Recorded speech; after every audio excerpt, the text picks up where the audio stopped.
నమస్కారం RMK TV వార్తలకు స్వాగతం. నా పేరు సుమలత. న్యూస్ లో ముందుగా హెడ్లైన్స్.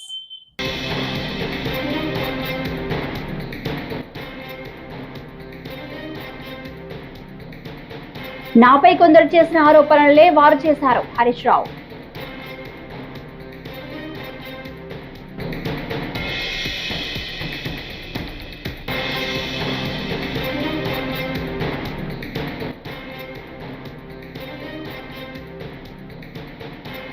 భక్తుల జయ జయధ్వానాల మధ్య ఖైరతాబాద్ మహాగణపతి శోభయాత్ర.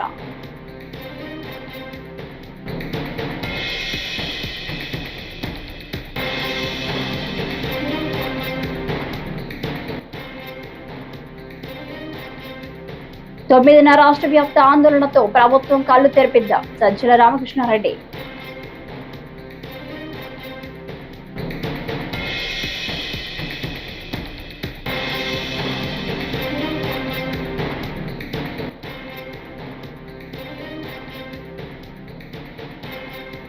పోలీసులకు అన్ని విధాలా సహకరిస్తా. కేతిరెడ్డి పెద్దారెడ్డి.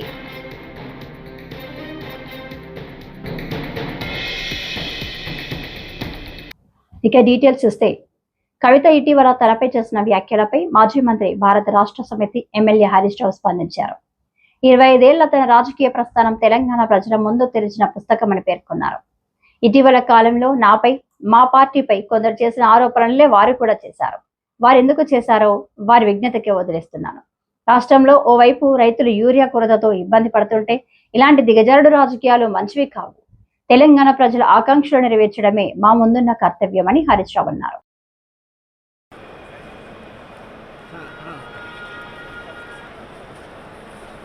నా 25 ఏళ్ల రాజకీయ ప్రస్థానం తెలంగాణ ప్రజల ముందు ఒక తెరిచిన పుస్తకం లాంటిది.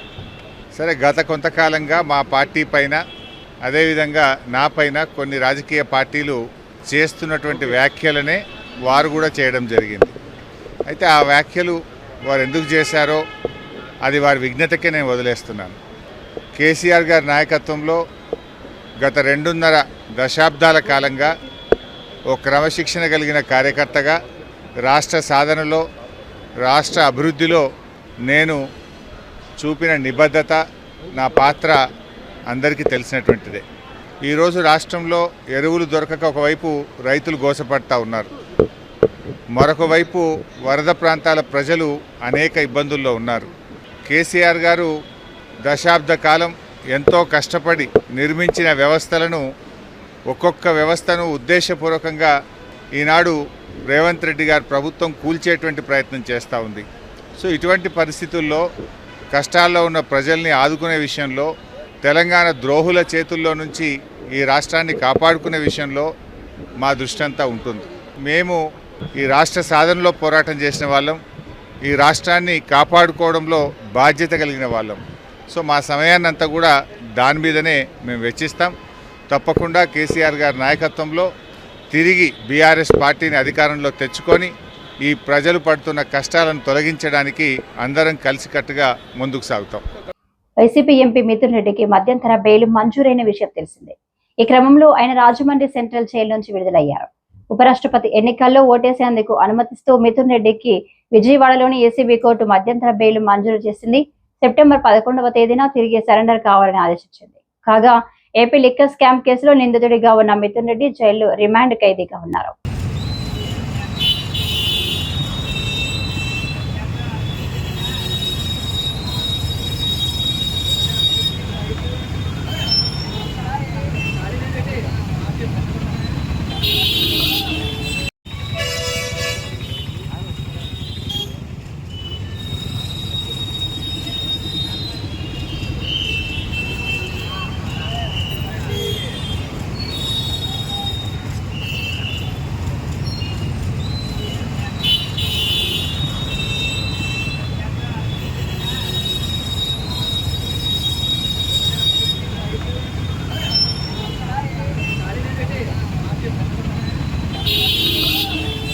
ముఖ్యమంత్రి చంద్రబాబు నేతృత్వంలోని కూటమి సర్కార్ రైతు సమస్యలపై మొద్దు నిద్రపోతుందని, అన్నదాతల పట్ల నిర్లక్ష్యంతో ఉన్న ఈ ప్రభుత్వం కళ్లు తెరిపించేందుకే ఈ నెల 9న రాష్ట్ర వ్యాప్తంగా వైఎస్ఆర్సీపీ ఆందోళనలు చేపట్టనుందని పార్టీ రాష్ట్ర సమన్వయకర్త సజ్జల రామకృష్ణారెడ్డి స్పష్టం చేశారు.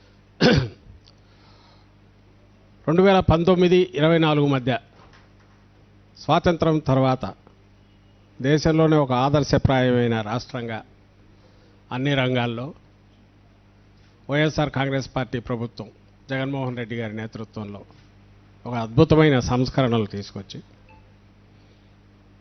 ముఖ్యంగా అందులో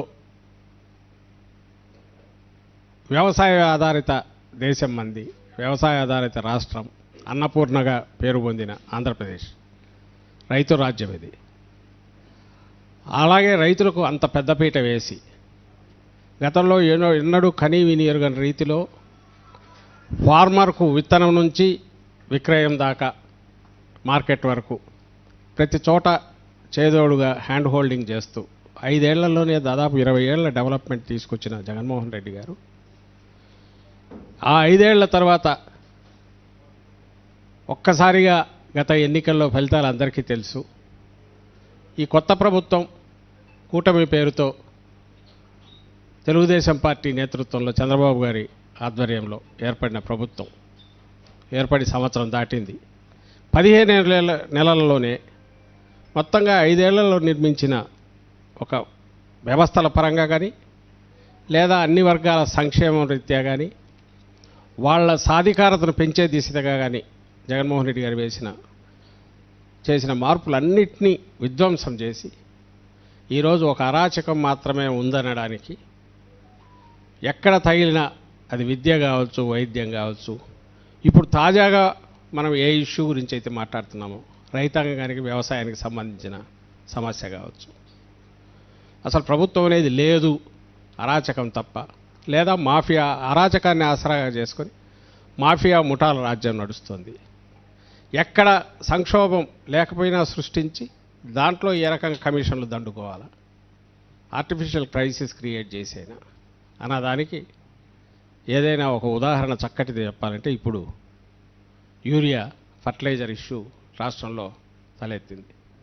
ముఖ్యమంత్రి మాటల్లోనే చెప్తున్నాడు యూరియాకు సమస్య లేదు, కావాల్సినంత ఉందని. అండ్ సాగు రీత్యా చూస్తే 100 ఎకరాలకు సాగు కావాల్సింది 60 ఎకరాలు కూడా కాల, అంటే 60%. ఖైరతాబాద్ బడా గణేష్ శోభయాత్ర ప్రారంభమైంది. వేలాది మంది భక్తుల మధ్య మహాగణపతి శోభయాత్ర కొనసాగుతుంది. Rajdoot hotel, telephone Bhavan, secretariat మీదుగా ట్యాంక్ బండ్ చేరుకుంటుంది. మధ్యాహ్నం 2 గంటలకు నిమజ్జనం పూర్తయ్యే అవకాశం ఉంది. ఎన్టీఆర్ మార్గులో 4వ నంబర్ స్టాండ్లో నిమజ్జనం చేయనున్నారు. ఖైరతాబాద్ వినాయకుడి ముందు పోలీసుల అశ్వత్థాల బృందం వెళ్తుంది.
వైసీపీ నేత తాడిపత్రి మాజీ ఎమ్మెల్యే కేతిరెడ్డి పెద్దారెడ్డి సుప్రీంకోర్టు అనుమతితో 15 నెలల తర్వాత శనివారం ఇంటికి వచ్చారు. ఈ సందర్భంగా ఆయన మాట్లాడుతూ పోలీసులకు అన్ని విధాలా సహకరిస్తానన్నారు. గత 15 నెలల వైసీపీ నాయకుల మీద అక్రమ కేసులు పెట్టారని కేతిరెడ్డి ఆరోపించారు. వారి ఇంటికి వెళ్లి ఓదార్చుతారని పేర్కొన్నారు. తాడిపత్రిలో శాంతి భద్రతల పరిరక్షణకు కృషి చేస్తారని మాజీ ఎమ్మెల్యే కేతిరెడ్డి పెద్దారెడ్డి అన్నారు. అవాంఛనీయ సంఘటనలు జరగకుండా మా కార్యకర్తల నాయకులకు కూడా భరోసా ఇవ్వడం కూడా జరిగింది. మేమైతే పోలీసు అధికారులకు పూర్తి సహకరిస్తాం. మా గుండా కానీ, మా నాయకుల గుండా కానీ, మా కార్యకర్తలు, మా సానుభూతి పరుల గుండా ఎలాంటి దాడులు కానీ, ఎలాంటి సమస్యలు కూడా వచ్చినా కూడా పోలీసు అధికారులకు తెలియజేయడం తప్ప మేము చేసేది ఏం లేదు. ఎందుకంటే ప్రతిపక్షంలో ఉన్నప్పుడు ప్రతిపక్ష పాత్ర అయితే నేను పూర్తిగా పాటిస్తాను. ఏంటంటే ఎక్కడ దౌర్జన్యాలు జరిగినా ప్రభుత్వం ఈ స్కీముల పైన కానీ, ఈ చంద్రబాబు రీకాల్ కానీ ప్రతి గ్రామంలో తిరిగి ప్రతి ఒక్కరితో కూడా గతంలో నేను ఎమ్మెల్యేగా ఉన్నప్పుడు ఏ విధంగా తిరిగి ప్రతి ఇంట్లో కూడా నేను మాట్లాడడం జరిగిందో అదే విధంగా మళ్ళీ తిరిగి కూడా చేస్తాను. ఇప్పుడు కొంతమంది నన్ను కింద వచ్చేటప్పుడు కూడా అడిగినారు, మున్సిపాలిటీలో ఈ డ్రైనేజీలు చెత్త పైన నేను ఇంకా చూడలేదు, చూసిన తర్వాత నేను ఎట్లా తిరుగుతా కాబట్టి ఇంక 10 రోజుల్లోనూ 15 రోజుల్లోనూ తిరిగినప్పుడు దానిపైన కూడా క్షుణ్ణంగా కూడా నేను మాట్లాడతాను. ఇంకా కూడా ఈ 15 నెలల్లో మా కార్యకర్తల మీద దాడులు జరిగిన వాళ్ళ ప్రతి ఇంటికి కూడా పోయి నేనే వాళ్ళ ఇంటి దగ్గర కూర్చొని విషయాలు కనుక్కొని ఓదార్చడం కూడా జరుగుతుంది. ఓదార్పిస్తాం, మనోధైర్యం కూడా వాళ్ళకు చెప్తాము. తిరిగి పార్టీ కార్యక్రమాల్లో కూడా పాల్గొంటారు. ఇప్పుడు కూడా మళ్ళా కూడా పాల్గొని చురుగ్గా పాల్గొనాలనేది చెప్తాం. ఏంటంటే అధికారంలో ఉన్నప్పుడు ప్రతి ఒక్కరు కూడా చేసే పరిస్థితి వేరు, ప్రతిపక్షంలో పోరాటాలు చేసేది వేరు. అందులో ఇట్లా కాన్సెన్స్లలో చేయాలంటే చాలా కష్టంగానే ఉంటుంది. నేనేం కాదని చెప్పడం, కానీ మాకైతే తప్పదు. పోరాటం అనేది మాకు మా నాయకుడు కానీ, స్వర్గీయ రాజశేఖర్ గారు కానీ మాకు అది వెన్నుతో పుట్టిన విద్య. నేను అధికారంలో ఉండేది 10-12 సంవత్సరాలే. నా జీవితకాలం అంతా నేను ప్రతిపక్షంలోనే ఉండా. అధికార పార్టీ వాళ్ళు అనుకోవచ్చు ప్రతిపక్షంలో ఉన్నాడు తొక్కేస్తామని. నాకు అధికారమైనా ప్రతిపక్షమైనా సమానంగానే చూస్తా. అందువల్ల ఎవరు ఆలోచన చేయాల్సిన అవసరం లేదు. వైఎస్ఆర్సీపీ శ్రేణులు కానీ, లీడర్లు కానీ, కార్యకర్తలు కానీ, సానుభూతులు కానీ ప్రతి ఒక్కరికి కూడా ప్రతిసారి ప్రతిరోజు ఇప్పుడు కూడా నాకు ఫోన్ చేసినప్పుడల్లా మీకు అందుబాటులోనే ఉంటున్నా, అధికారులతో మాట్లాడుతున్నా. తిరిగి కూడా నేను ఒక 5-6 రోజులు పోతే నేను తాడిపత్రిలోనే ఇక్కడే ఉంటా, గతంలో ఉన్నట్లే. మీరు వచ్చి మీ సమస్యలతో నేను భాగం పంచుకుంటా. ఎవరు కూడా ఆధారపడాల్సిన అవసరం లేదు అని మీరు అసాంఘిక కార్యక్రమాలకు పాల్గొనకూడదు అనేది కూడా మీ ద్వారా కూడా తెలియజేయడం. పెద్ద సంఖ్యలో కార్యకర్తలు వచ్చే అవకాశం కార్యకర్తలకు అందరికీ చెప్పడం జరిగింది. ఈ 2-3 రోజులు రావాకండి. మనకు కూడా హైకోర్టు, సుప్రీంకోర్టు గైడ్లైన్స్ అదే విధంగా ఉంది. 50-60 మందికి మించి రాకూడదు అనేది. దీని అందరినీ కూడా మళ్ళీ ఒకసారి మేము ఎస్పీ గారిని అడిగి ఏ విధంగా ఆ కార్యక్రమాలు చేయాలో, మన లీడర్తో ఏ విధంగా కలుసుకోవాలనేది దానిపైన కూడా చర్చించి మళ్ళీ చెప్తాం. వైఎస్ జగన్మోహన్ రెడ్డి హయాంలో మొదలుపెట్టిన 17 ప్రభుత్వ వైద్య కళాశాలలను ప్రైవేటీకరణ చేయడం ద్వారా వైద్య ఆరోగ్య రంగంలో రాష్ట్ర ప్రజలకు చంద్రబాబు తీరని ద్రోహం చేస్తున్నారని మాజీ మంత్రి విడుదల రజని ఆగ్రహం వ్యక్తం చేశారు. ఆలోచించాలి. ఈ రాష్ట్రానికి ఒక గవర్నమెంట్ మెడికల్ కాలేజ్ తీసుకురావాలంటే ఎంత కష్టం ఉంటుందని మనం చూసినట్టయితే 100 ఏళ్ల ఆంధ్రప్రదేశ్ చరిత్రలో మనకు 11 గవర్నమెంట్ మెడికల్ కాలేజెస్ అందుబాటులో ఉంటే జగనన్న 5 సంవత్సరాల కాలంలో 5 సంవత్సరాల జగనన్న కాలంలో ఈ రాష్ట్రంలో 17 కొత్త గవర్నమెంట్ మెడికల్ కాలేజీలు 8,500 కోట్లు ఖర్చు చేస్తూ ఈ రాష్ట్రంలో మెడికల్ కాలేజెస్ తీసుకురావాలని గవర్నమెంట్ పరిధిలో వాటిని ముందుకు తీసుకువెళ్ళి ఎంతోమంది వైద్య విద్య అభ్యసించాలని చెప్పి ఎదురుచూస్తున్నటువంటి విద్యార్థులకు, అలాగే ఈ ప్రాంత ప్రజలకు tertiary care services, super speciality వైద్య సేవలు ఆ ప్రాంతంలోనే ఎక్కడికక్కడ ఆ ప్రాంతంలోనే అందజేయాలి అనేటువంటి ఒక గొప్ప గొప్ప ఆలోచనతో ఈ కార్యక్రమానికి శ్రీకారం చుట్టారు. ఇంత గొప్ప కార్యక్రమాన్ని ఆల్రెడీ జగనన్న ప్రభుత్వంలో మనం ఒక 5 మెడికల్ కాలేజ్ స్టార్ట్ చేసుకున్నాము.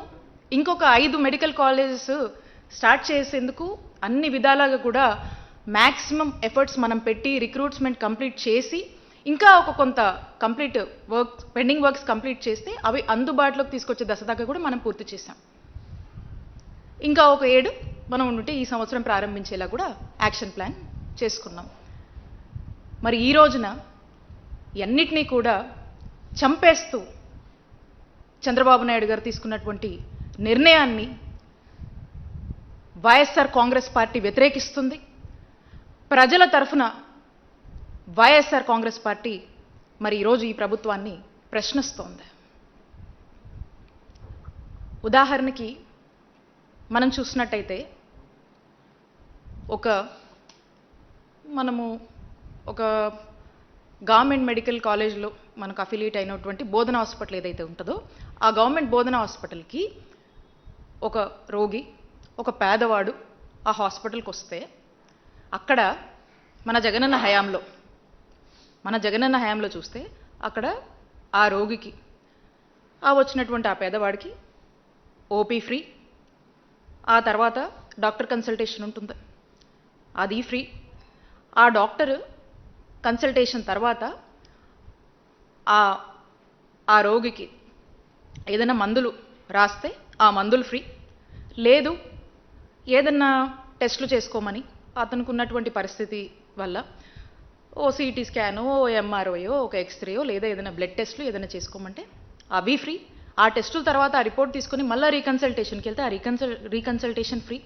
లేదు మందులు వేసుకుంటే సరిపోతుంది, లేదంటే ఏదైనా సర్జరీ చేయాలో లేదా ఆపరేషన్ చేయాలో ఏదైనా థెరపీ చేయాలో ఏదైనా చెప్పినా ప్రతి అక్కడ ఉన్నటువంటి ఏ ట్రీట్మెంట్ ఆ డాక్టర్ సజెస్ట్ చేసినా కూడా అది ఫ్రీయే. అక్కడ ఆ పేదవాడికి ₹1 కూడా తన సొంత ఖర్చు లేదు, తన మీద ఏ భారం పడట్లేదు. ప్రభుత్వంగా జగనన్న తీసుకున్నటువంటి బాధ్యత.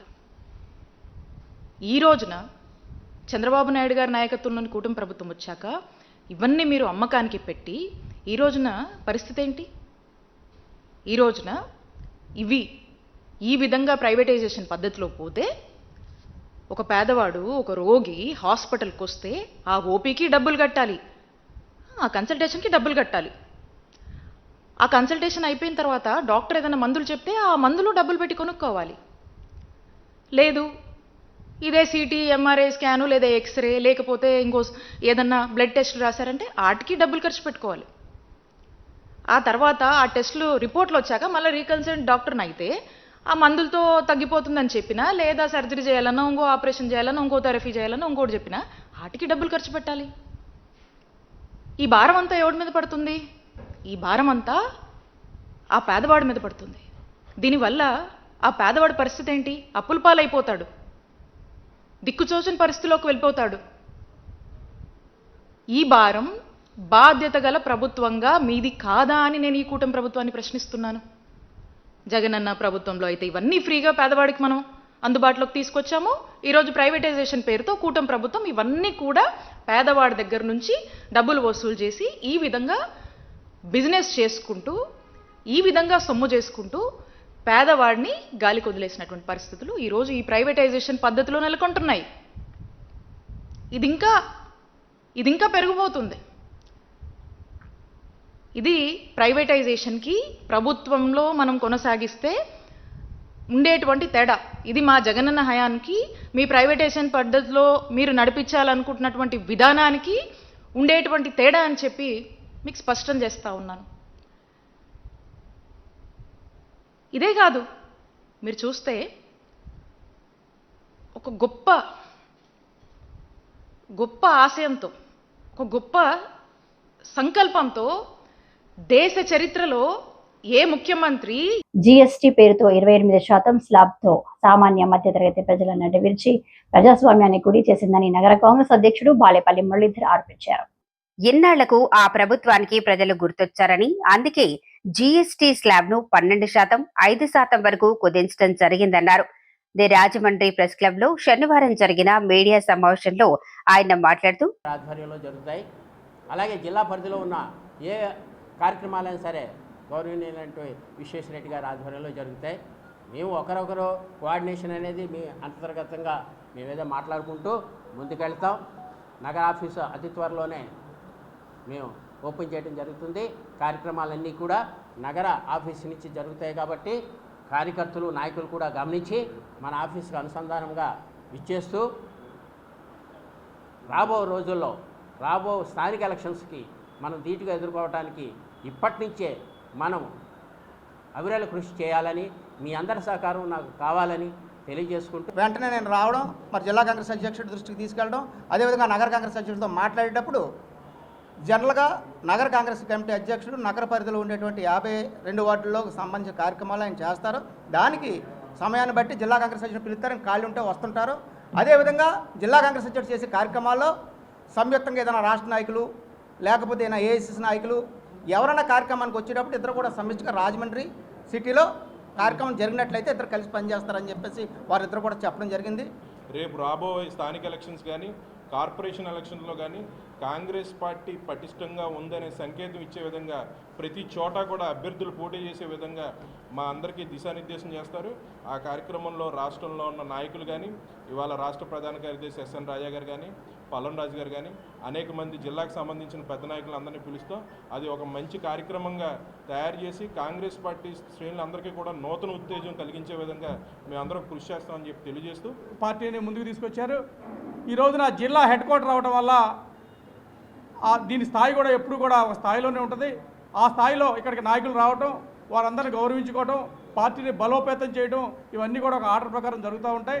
ఇప్పుడు రానున్న స్థానిక ఎన్నికల్లో కూడా జరగబోయే ఎన్నికల్లో కూడా పకడ్బందీగా దీన్ని మంచి కమిటీని వేసి, పాత కమిటీలన్నీ రద్దయ్యాయి, కొత్తగా కమిటీని వేసి ఎన్నికలు ఎలా జరగాలి ఏంటి అనే దాని మీద రానున్న రోజుల్లో మేము కూర్చొని ఓ నిర్ణయం తీసుకుంటాం. వార్తలు ఇంతటితో సమాప్తం. నమస్కారం.